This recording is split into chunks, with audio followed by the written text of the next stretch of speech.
It was a bright morning, and Sheriff Mark Reynolds was looking forward to a rare day off. For years, he had dedicated his life to serving and protecting his town, spending long hours at the station, handling crime, paperwork, and community concerns. But today was different. Today, he was just another man enjoying the simple things in life.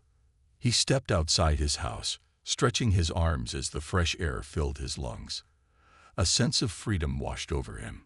He didn't have to wear his uniform, answer calls, or worry about department matters. Today, it was just him, his car, and the open road. Mark walked to his driveway, where his pride and joy sat. A 1969 Mustang, painted in deep midnight blue. It was more than just a car. It was a piece of his past. He had spent years restoring it, bringing it back to life with his own hands. Every scratch, every polish, every detail told a story. It wasn't just a machine. It was a part of him. With a smile, he ran his fingers along the car's smooth surface before sliding into the driver's seat. The leather interior still had that familiar scent, a mix of old memories and fresh polish. As he turned the key, the engine roared to life, sending a thrilling vibration through his hands. The sound alone was enough to make his heart race with excitement. Mark pulled out of his driveway, the morning sun reflecting off the car's polished surface. He wasn't in a hurry, and there was no destination in mind. He just wanted to drive, breathe, and enjoy the world without pressure. The radio played a soft tune, and for the first time in weeks, he felt truly at peace. The town passed by in a blur of familiar sights. Small shops opening their doors, children riding their bikes, and neighbors waving as he drove past. Some recognized the car and gave an approving nod. Others simply admired it, unaware that the man behind the wheel was the very sheriff who had been keeping their town safe for years. After a while, Mark decided to stop for gas at a station near the outskirts of town.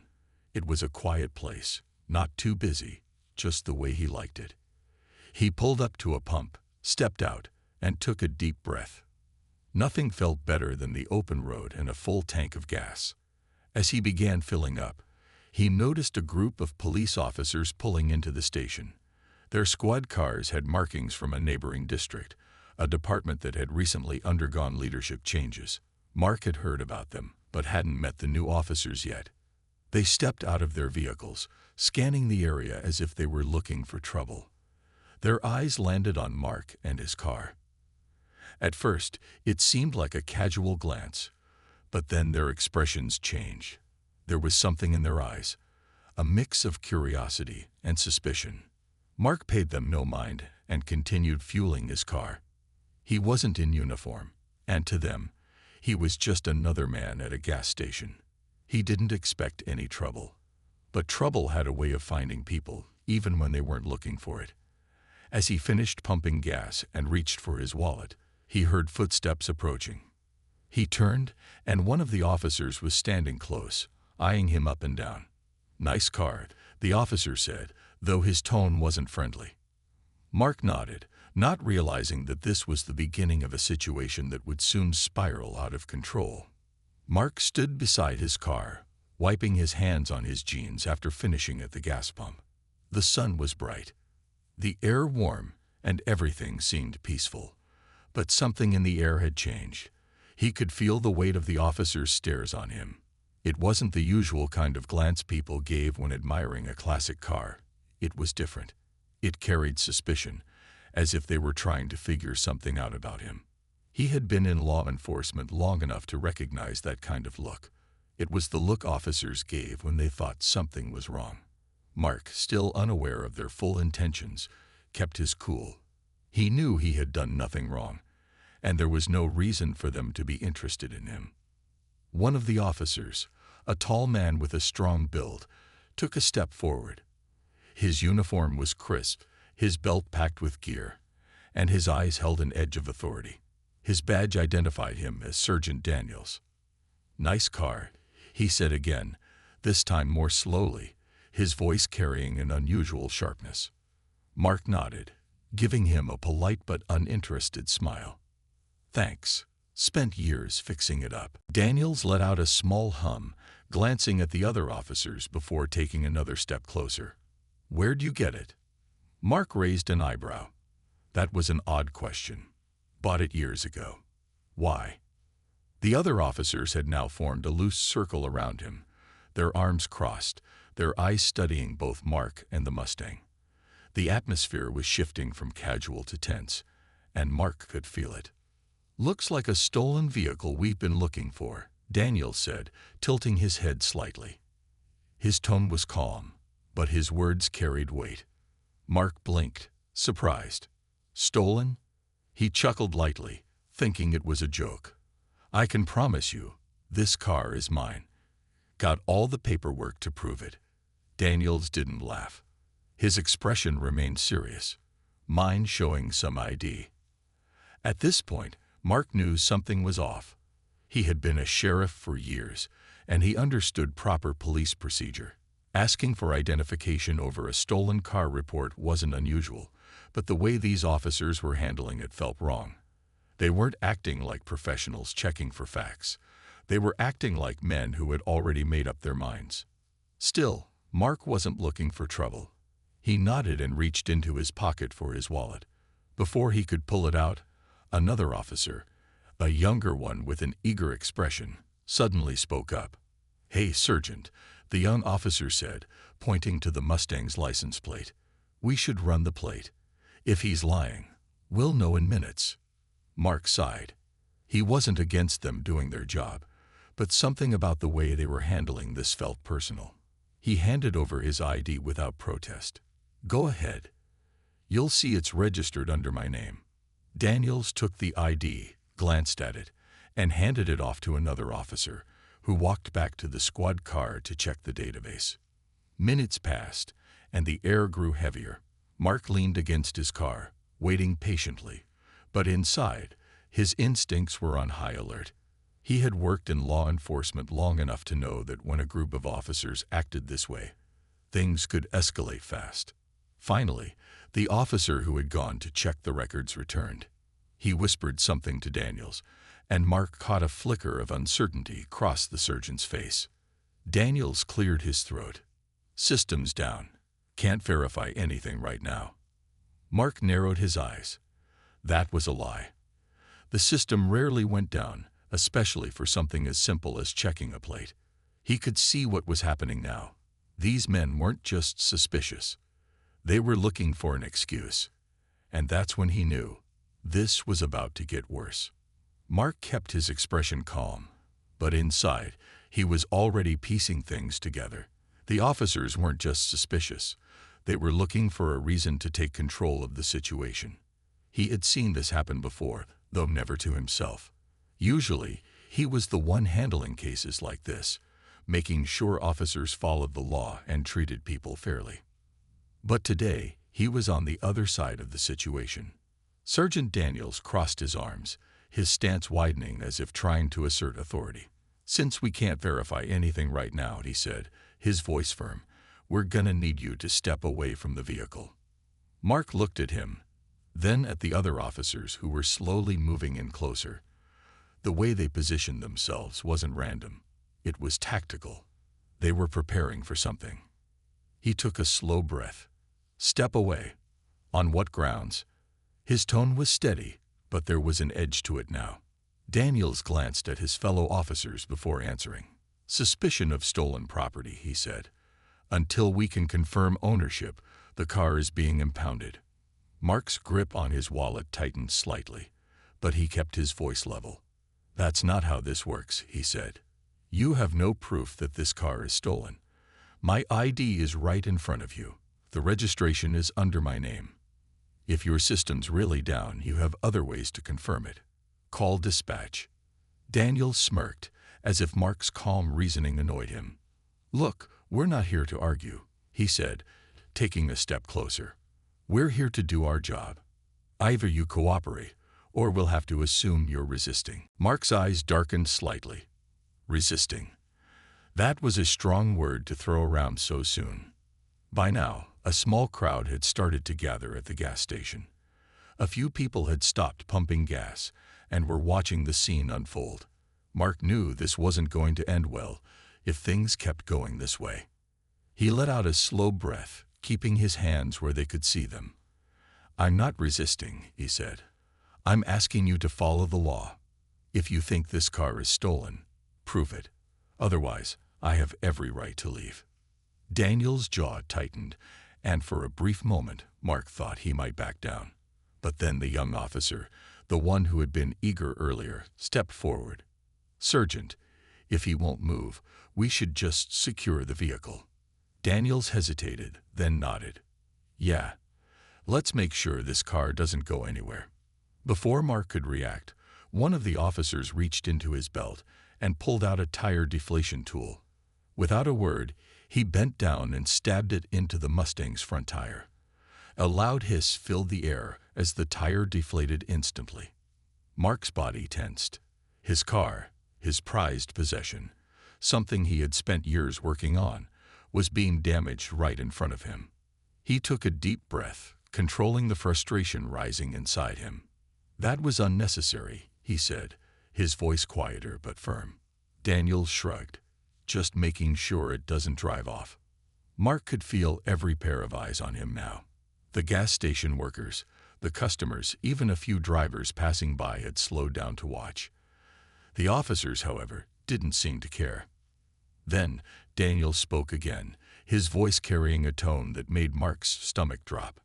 "Actually, I don't like how this car's sitting here," he said, nodding to another officer. "Call for a tow. We're gonna dispose of it." Mark's heart pounded. Dispose of it. Something was very wrong. And in that moment, he knew this wasn't just about his car anymore. This was about power, and what happened next would change everything. Mark's breath slowed as he processed what he had just heard. Dispose of it. He had expected trouble, but this was beyond anything he had imagined. The officers weren't just taking his car. They were planning to get rid of it. He forced himself to stay calm, though his heart pounded in his chest. "You don't have the authority to do that," he said, his voice steady but firm. "You haven't confirmed anything. You're acting without cause." Sergeant Daniels didn't respond right away. Instead, he smirked, as if Mark's words meant nothing. He turned to one of the officers and nodded. "Go ahead," he said. One of the younger officers stepped away, speaking into his radio. Mark couldn't hear the full conversation, but he caught enough. They were calling for a tow truck, but not just to impound the vehicle. From the officer's low tone and quick glances, Mark could tell they weren't planning to follow any legal process. They were about to make an example out of him. The crowd at the gas station had grown. People were whispering, some recording the scene on their phones. Mark knew this could get worse if he didn't handle it carefully. Taking a slow breath, he spoke again, keeping his tone controlled. "You know what you're doing is wrong," he said. "You're making a mistake, and it's not just going to cost my car. It's going to cost your jobs." Daniel's smirk faded slightly. Mark could tell that, for the first time, he had gotten under his skin. But instead of backing down, the sergeant took a different approach. "You think so," Daniel said, stepping forward. "Because what I see is a guy getting in the way of an official police investigation, and when people don't cooperate, things tend to go bad for them." Mark held his gaze. The officer wasn't just talking about the car now. This was a warning, a threat. Before Mark could respond, the sound of an approaching truck rumbled through the air. A tow truck, big and sturdy, pulled into the gas station, its driver stepping out. He was an older man, dressed in worn-out overalls, looking confused as he glanced at the officers. What's the situation here?" the tow truck driver asked, eyeing the Mustang. "You need this impounded." Daniel shook his head. "No," he said. "We need it gone." The driver frowned. "Gone." Daniels gestured toward the empty lot behind the gas station. "Take it back there. Make sure it doesn't come back." Mark's fists clenched at his sides. He knew exactly what they were saying. They weren't impounding his car. They were planning to destroy it. The tow truck driver hesitated. "This don't sound right," he muttered. "Got any paperwork?" Daniel's face darkened. "You questioning an order?" The driver glanced at the officers, then at Mark. He looked unsure, but he also looked afraid. Finally, with a sigh, he nodded. "All right," he said. "I'll do it." Mark knew he had seconds to act before things got worse. "I'll be filing a report on this," he said, his voice sharp. "Every single one of you will answer for what you're doing." Daniels let out a low chuckle. "And who's gonna believe you?" he said. "Just another guy who lost his car. A man with no badge, no power. You're nothing right now." Mark's jaw tightened. He wanted to pull out his badge. He wanted to reveal who he was, but something told him to wait, to let this play out a little longer. Because the moment they realized the truth, Mark stood still, his fists clenched at his sides, as he watched the tow truck driver hesitate. The older man clearly didn't feel right about what was happening, but with so many officers watching, he had little choice. Slowly, the driver climbed into his truck and started backing up toward the Mustang. The metal chains rattled as he prepared to hook the car up. Mark knew he couldn't let this happen. He took a deep breath and stepped forward. "Stop," he said firmly. The tow truck driver hesitated again, looking at him, then at Sergeant Daniels. He seemed torn between following orders and doing what was right. Daniels, however, had no patience left. "Keep going," he snapped, "unless you want problems." The driver swallowed hard and continued. Mark's mind raced. He could feel the eyes of the crowd on him. Some had their phones raised, recording everything. That was good. If things went too far, at least there would be evidence. But that wasn't enough. He had to stop this now. Taking a slow breath, he reached into his back pocket and pulled out his wallet. Then, in one swift motion, he flipped it open, revealing his badge. The golden star shined under the sunlight, clear for everyone to see. "I am Sheriff Mark Reynolds," he said, his voice strong and unshaken. "And you just made the biggest mistake of your careers." For a moment, there was silence. The crowd gasped. The tow truck driver's eyes widened in shock. Even the officers seemed frozen in place. Daniel's smirk vanished. "What?" one of the younger officers whispered, his face pale. Mark took a step closer, his badge still raised. "I have been the sheriff of this county for over 10 years, he continued. "And I've never seen a more reckless abuse of power than what I'm seeing today." The younger officers started shifting uncomfortably, exchanging nervous glances. They hadn't known. They had treated him like any random person, assuming they could get away with it. Daniels, however, was different. His face turned red, not with embarrassment, but with anger. "You're lying," he said, his voice less confident than before. Mark tilted his head. "Really?" He reached into his jacket and pulled out his official ID, holding it up for everyone to see. "Do you want to call my department and check? I'd love to hear what my deputies have to say when they find out what you've done today." Daniel's lips pressed into a tight line. He had lost control of the situation, and he knew it. One of the younger officers, looking completely panicked now, took a step back. "Sergeant, I didn't know he was." "Shut up," Daniels snapped. But it was too late. The damage was done. The tow truck driver, now realizing what had happened, immediately turned off his engine and stepped out of the truck. I'm not touching that car," he muttered, shaking his head. Mark crossed his arms. "Good choice." He then turned his gaze back to Daniels. "Now let's talk about what happens next," he said, his voice calm but firm. "Because I don't think any of you are going to like it." The officers stood frozen, their confidence shattered. And Mark knew this was far from over. The silence that followed Mark's revelation felt heavy. The officers stood still, their eyes darting between Mark and each other, trying to process the truth that had just come to light. The tension in the air was palpable, like everyone was waiting for something to snap. Daniels, who had been the loudest and most confident just moments before, now stood with his jaw clenched. His eyes darted to his fellow officers, but none of them met his gaze. They all knew they had made a grave mistake. "Well, well, well," Mark said, breaking the silence.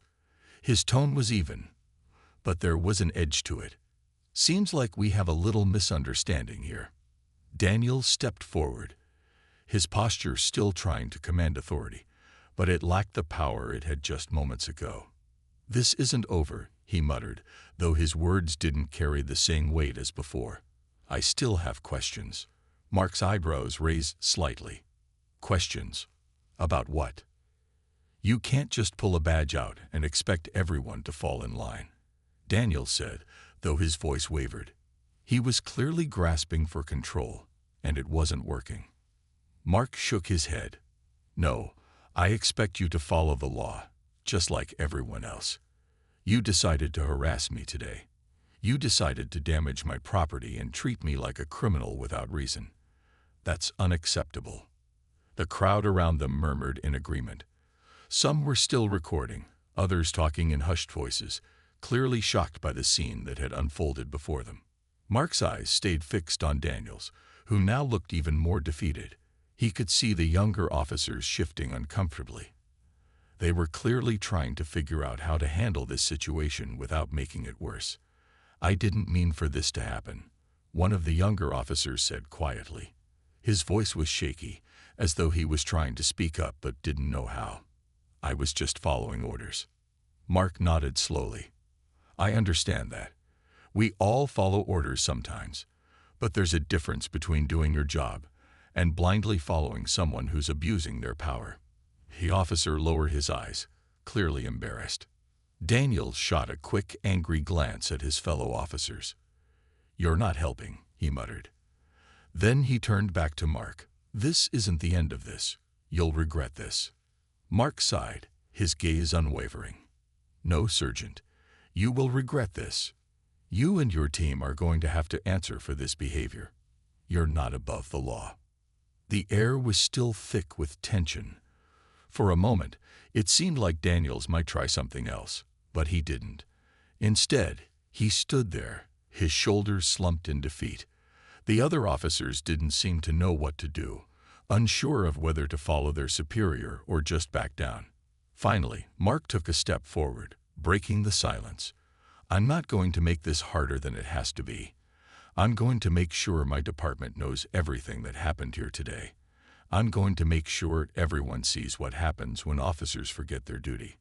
He turned to the tow truck driver, who had been standing awkwardly to the side. "You can go now. You've done your part." The driver, clearly relieved, nodded quickly. "Right, Sheriff. Good luck."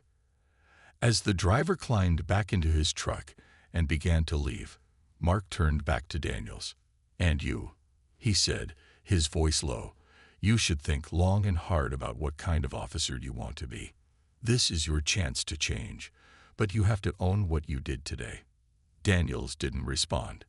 His gaze dropped, and for the first time, Mark saw something like regret flicker across his face, but Mark wasn't sure it was enough. The crowd slowly began to disperse, and the officers stood in silence. Mark knew this was far from over, but at least for today, he had won. He had stood his ground, and he had exposed the truth. But Mark also knew this was a turning point, for the officers involved, and for himself. What happened next would change the way he viewed the system he had spent his life protecting. The drive back to his office felt strangely quiet. Mark's mind kept replaying the events at the gas station. He had never imagined he'd find himself in a situation like that, facing off with officers who were supposed to be his colleagues, only to discover that their judgment was clouded by arrogance and authority. As he passed through the small town, the familiar streets felt different now. The houses he'd driven past 1,000 times seemed to hold new meaning, as though he were seeing them through a different lens. The world outside the car had suddenly changed, but inside, Mark's thoughts were sharply focused on the steps he would take next. His phone buzzed, breaking the silence. He glanced at the screen and saw a message from one of his deputies. "Boss, we've heard about what happened. Are you okay?" We're ready to back you up on this. Mark smiled slightly, his hand steady on the wheel. It was good to know that his team had his back, but there was something bigger at stake now. He quickly typed back, "I'm fine. We need to take action. This won't be the last time this happens. I'm making sure it gets reported." As he pulled into his office parking lot, he noticed a few of his team members waiting outside.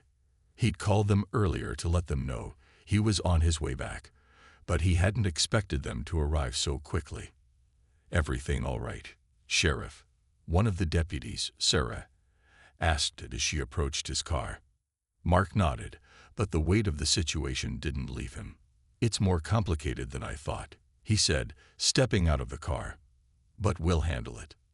Sarah nodded, but there was a concerned look on her face. "Do you think Daniels will try to cover this up? We can't let him get away with what he did." Mark took a deep breath. "He'll try, but we're not going to let that happen. I've already started the process of reporting it." He walked toward the office, his deputies trailing behind him. Inside, the small group gathered around the conference table. Mark could feel their eyes on him, waiting for him to lay out a plan. He sat at the head of the table and leaned forward. "We need to make sure this is documented properly. I'm filing a report with the Internal Affairs Department. I'll also make sure the press gets the information they need. No one should have to go through what I did today." Sarah spoke up again, her voice firm. "If Daniels and his team think they can get away with this, we have to make sure it's clear that they can't. We can't let them hurt anyone else." Mark met her eyes. "Exactly. We need to make this as public as possible. But it won't be just about me. It'll be about accountability. The entire department needs to understand that abuse of power will not be tolerated." Another deputy, Joe, leaned forward. "What about the other officers who were there? You think they'll speak up?" Mark paused for a moment, thinking. "Some might, but not all of them. A few are clearly scared, and I don't blame them. They were just following orders. But those who know what's right, those who are willing to stand up, they will." He stood up, pacing the room as he spoke. "This isn't just about Daniels. It's about a system that's been failing for a long time. If we let this slide, it sends a message to everyone else that it's okay to overstep. But if we take action, if we do this right, we'll set a standard." Sarah nodded again, her expression determined. "We're with you, Sheriff, every step of the way." Mark smiled. It was good to know his team was behind him. But as he looked around the room, he knew there was more work ahead. Reporting Daniels' actions would be just the beginning. The road ahead would be long, and there would be those who would try to bury the truth. But Mark wasn't going to let that happen. Not today. Not on his watch. As he looked at his deputies, he knew they were ready for whatever came next. They were going to expose the truth, no matter how difficult it would be. The days following the confrontation at the gas station were filled with paperwork, meetings, and countless phone calls. Mark's life, once routine and predictable, had taken a sharp turn. He had never imagined he'd be in this position, fighting not only for his car, but for the integrity of his entire department. But now that the truth was out, there was no turning back. As soon as Mark filed the report with Internal Affairs, the ball was set in motion. His superiors took the matter seriously, and an investigation was launched. It wasn't just about the officers involved in the incident, but the systemic issues that had led to such a brazen abuse of power. Mark knew that the process wouldn't be quick, and it wouldn't be easy. There would be resistance, but that didn't deter him. He spent hours in his office, going over every detail of the encounter at the gas station. His deputies worked alongside him, helping to organize the evidence and statements. Mark made sure that every step was documented, every voice heard. The process was meticulous, but it was necessary. He had seen how easily corruption could spread in a department when it went unchecked, and he wasn't about to let that happen on his watch. One morning, as Mark sat at his desk, his phone buzzed again. It was a message from his deputy, Sarah. "Sheriff, I just got word. Daniels and his team have been placed on leave pending the investigation." Mark couldn't help but feel a sense of relief. It was a small victory, but it was a victory nonetheless. They were being held accountable, at least for now. Still, he knew that the real work had just begun. Removing a few bad apples wouldn't change the culture overnight. The department had to rebuild its reputation from the ground up. Over the next few weeks, the investigation continued.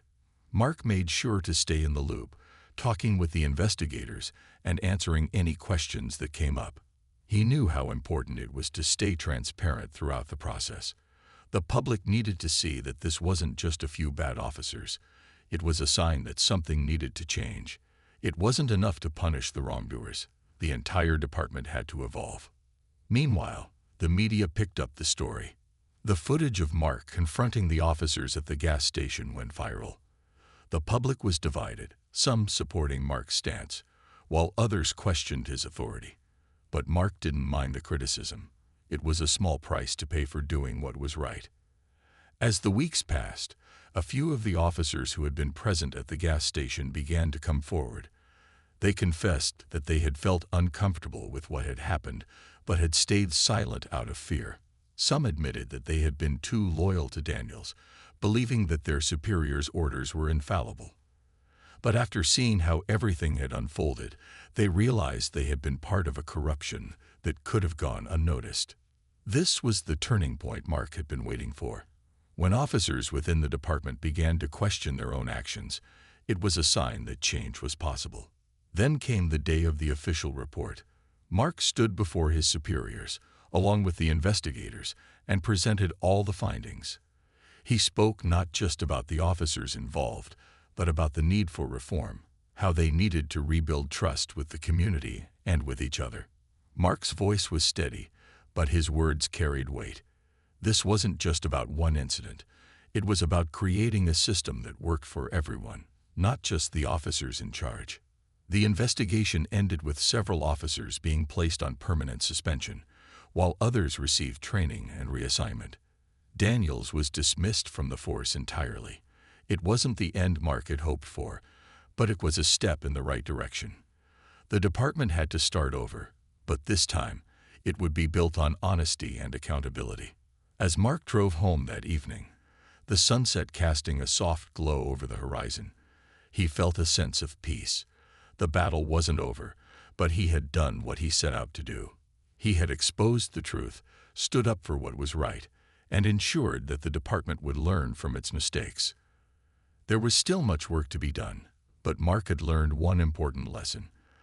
The truth always finds its way to the surface, and when it does, it changes everything.